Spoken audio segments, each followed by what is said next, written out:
Nah,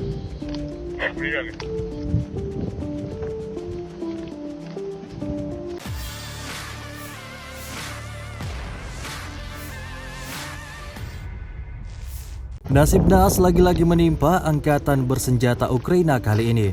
Deretan kendaraan lapis baja militer Ukraina hancur dan terbengkalai. Rekamannya ramai beredar di media sosial Telegram pada Jumat 2 Desember 2022. Dalam narasi unggahan disebutkan sejumlah kendaraan militer yang hancur dari detasemen nasionalis Ukraina Kraken ditinggalkan di wilayah Kharkiv. Tampak dalam rekaman yang diabadikan oleh salah seorang prajurit itu menunjukkan kondisi 4 kendaraan lapis baja Ukraina yang benar-benar hancur total dan tidak bisa dioperasikan kembali. Insiden ini lagi-lagi menambah catatan panjang kerugian yang diperoleh angkatan bersenjata Ukraina.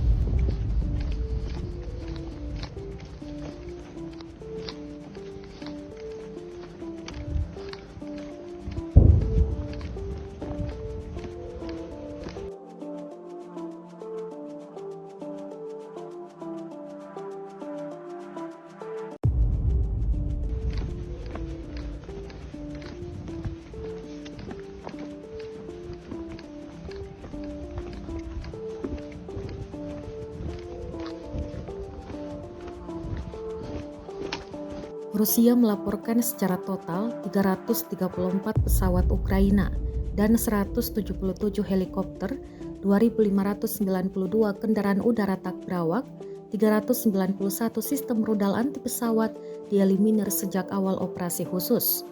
Sementara dari kubu Kiev, Kementerian Pertahanan Ukraina merilis 560 tentara Rusia dieliminir dalam sehari terakhir. Total 89.440 prajurit Federasi Rusia meninggal sejak awal konflik hingga hari ke-282.